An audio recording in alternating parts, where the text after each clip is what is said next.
এই জন্য আমরা উচ্চ আওয়াজে শুকরিয়া স্বরূপ আল্লাহর প্রশংসা করছি, বলুন আলহামদুলিল্লাহ।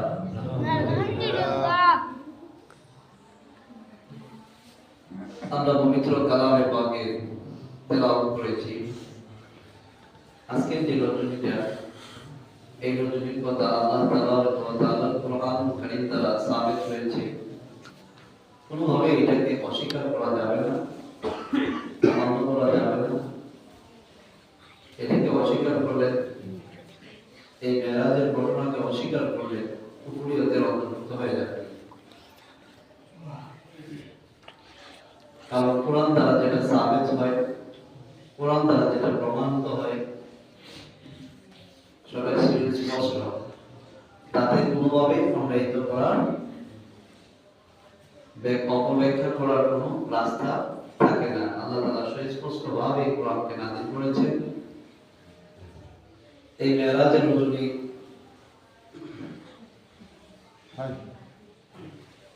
ঘটনাটুকু আল্লাহ তাআলা পবিত্র কোরআন কারীমের সূরাতুল বনী ইসরাঈলের 1 নম্বর আয়াত আমরা সবাই জানি, সুবহানাল্লাযী আসরা বিআবদিহি, যে আয়াতটি আমি তেলাওয়াত করেছি। এই আয়াত এই মেরাজের উদ্দেশ্যে নাযিল হয়েছে। আবার সূরাতুল বনী ইসরাঈলের 60 নম্বর আয়াত, এটাও এই মেরাজের উদ্দেশ্যে নাযিল হয়েছে। আবার সূরাতুল নজমের 27 নম্বর পারা, সূরা নজমের মধ্যে আবার লাইলাতুল রমায় এই মেরাজের আলোচনা হয়েছে।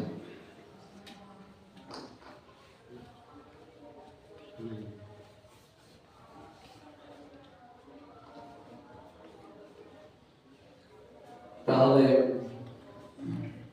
এই যে আল্লাহ তাআলা কোরআন কারীম দ্বারা এই আলোচনা করেছেন, এখন দেখেন আল্লাহ সুবহানাহু ওয়া তাআলা পবিত্র কালামে পাকের মধ্যে আল্লাহর যে 99টা নাম আছে, আল্লাহর সবগুলা নামের এক এক মর্তবা আছে, এক এক শান আছে, এক এক পাওয়ার আছে। কিন্তু আল্লাহ তাআলা এই মেরাজের ঘটনার প্রারম্ভিকে, শুরুতে কোথাও গাফফার, কোথাও কাহার, কোথাও গফুর, কোথাও সাত্তার, কোথাও রহিম, কোথাও রহমান ব্যবহার করেছেন। কি শব্দ? সুবহান। আল্লাহ কি শব্দ ব্যবহার করেছেন? সুবহান। এই সুবহানের ভিতরে এই সুবহান শব্দটা যদি বিশ্লেষণ আর ব্যাখ্যা করা যায়, আমি নয়, এই পৃথিবীর কেউই এটার গবেষণা করে শেষ করতে পারবে না। সুবহানের ভিতরে কত বরকত এবং কত ফজিলত এবং কত মহত্ব রেখেছে। আল্লাহ বলেন, আমি আমার পবিত্রতা দিয়ে এই মেরাজের আলোচনা শুরু করলাম। অর্থাৎ আমি যে আল্লাহ ক্ষমতাধর, আমি আল্লাহ পাওয়ারফুল, আমি যে আল্লাহ শক্তিশালী, আমি যখন যা চাই তাৎক্ষণিক তা আমার দ্বারা সম্ভব। এই জন্য আমি আমার পবিত্রতা সূত্র ধরে, আমি আমার পবিত্রতা পাওয়ার দিয়ে এই ঘটনাটাকে আমি সাজিয়েছি। বলেন না সুবহানাল্লাহ।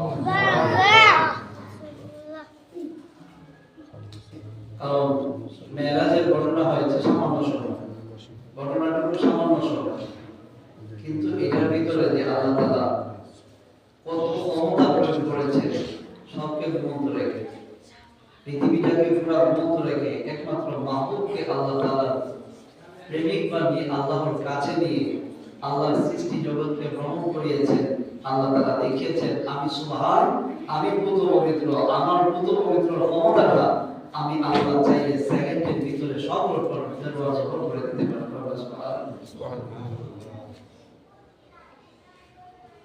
এই জন্য আল্লাহ বলেছেন, সুবহান আল্লাযী আসরা, আমি ভ্রমণ করিয়েছি, বিআবদিহি, আমার বান্দাদের নিকট হতে, বান্দাদের মধ্য থেকে মনোনীত বান্দা আমি গ্রহণ করিয়েছি,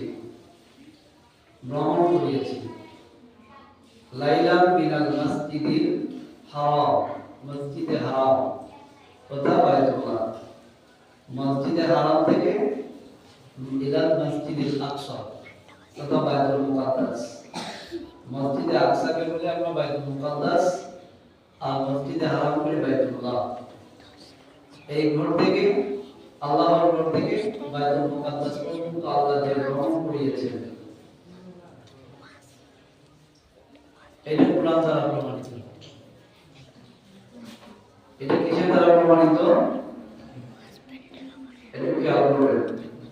তাহলে কোরআন দ্বারা প্রমাণিত সরাসরি ইলাল মসজিদিল হারাম, মসজিদুল হারাম ইলাল মসজিদিল আকসা।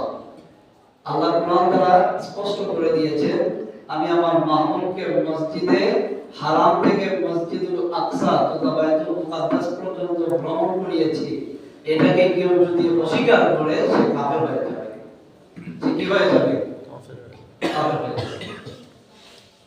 এটা কোরআন দ্বারা সাফ।